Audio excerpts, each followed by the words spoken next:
ministers to other kinds of men. Nor can I tell you what I would. A very little more is all permitted to me. I cannot rest, I cannot stay, I cannot linger anywhere. My spirit never walked beyond our counting house. Mark me! In life my spirit never roved beyond the narrow limits of our money-changing hole, and weary journeys lie before me. It was a habit with Scrooge, whenever he became thoughtful, to put his hands in his breeches pockets. Pondering on what the ghost had said, he did so now, but without lifting up his eyes, or getting off his knees. "You must have been very slow about it, Jacob," Scrooge observed in a businesslike manner, though with humility and deference. "Slow?" the ghost repeated.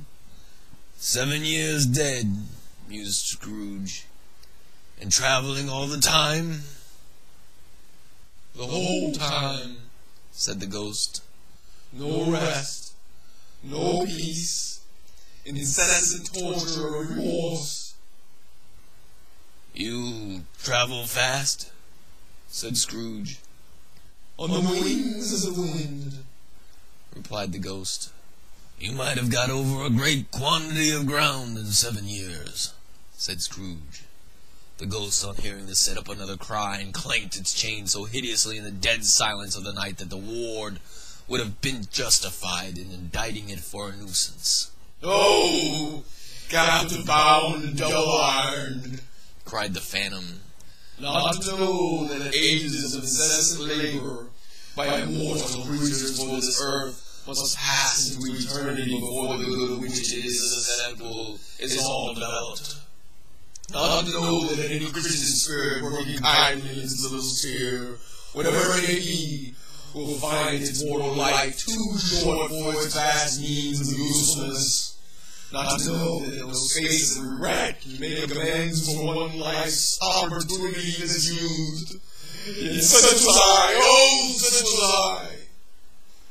"But you were always a good man of business, Jacob," faltered Scrooge, who now began to apply this to himself. "Business?" cried the ghost, wringing its hands again. "Mankind was my business, the common welfare was my business. Charity, mercy, forbearance, and benevolence were all my businesses.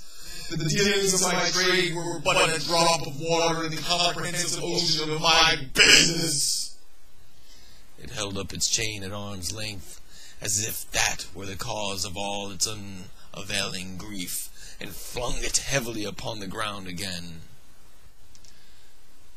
"At this time of the rolling year," the spectre said, "I suffer most. Why did I walk through the crowds of fellow beings with my eyes turned down, and never raise them to that blessed star which led the wise men into a poor abode?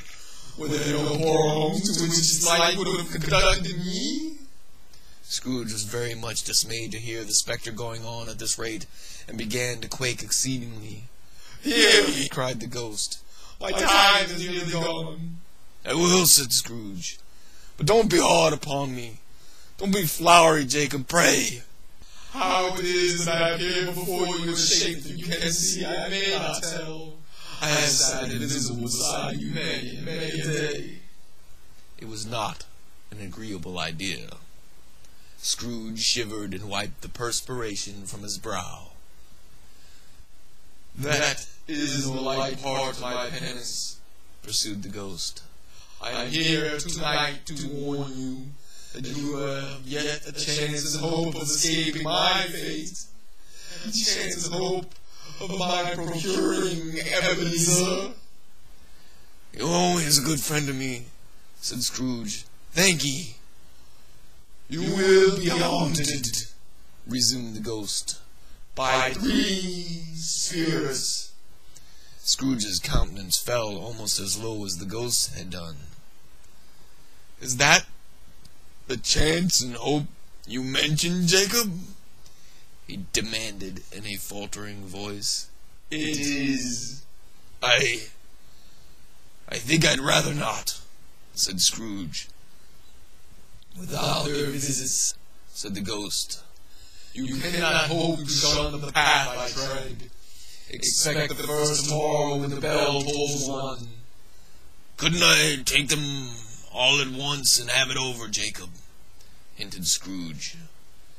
Expect the second on the next night at the same hour. The third upon the next night when the last stroke of 12 ceases to vibrate. Look at me no more, and look that for your own sake you remember what has passed between us.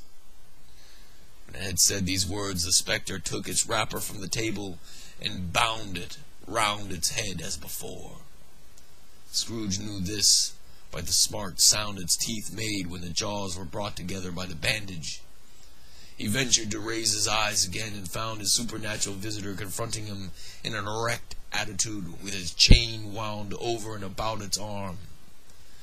The apparition walked backward from him, and at every step it took, the window raised itself a little, so that when the spectre reached it, it was wide open and beckoned Scrooge to approach, which he did.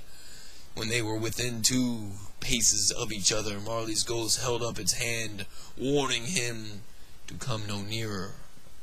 Scrooge stopped, not so much in obedience as in surprise and fear, for on the raising of the hand he became sensible of confused noises in the air, incoherent sounds of lamentation and regret, wailings inexpressibly sorrowful and self-accusatory.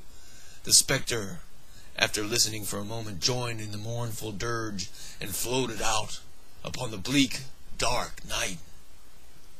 Scrooge followed to the window. Desperate in his curiosity, he looked out.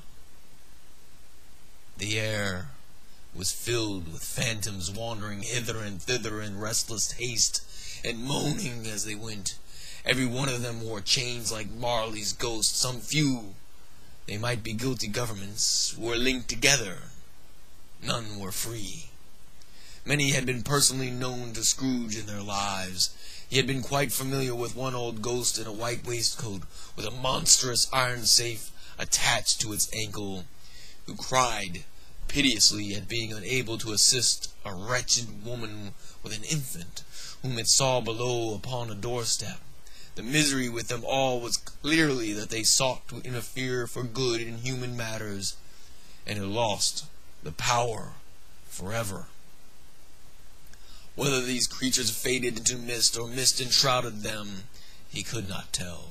But they and their spirit voices faded together, and the night became as it had been when he walked home. Scrooge closed the window and examined the door by which the ghost had entered. It was double-locked, and he had locked it with his own hands, and the bolts were undisturbed. He tried to say "humbug," but stopped at the first syllable. And being from the emotion he had undergone, or the fatigues of the day, or his glimpse of the invisible world, or the dull conversation of the ghost, or the lateness of the hour, much in need of repose, went straight to bed, without undressing, and fell asleep upon the instant.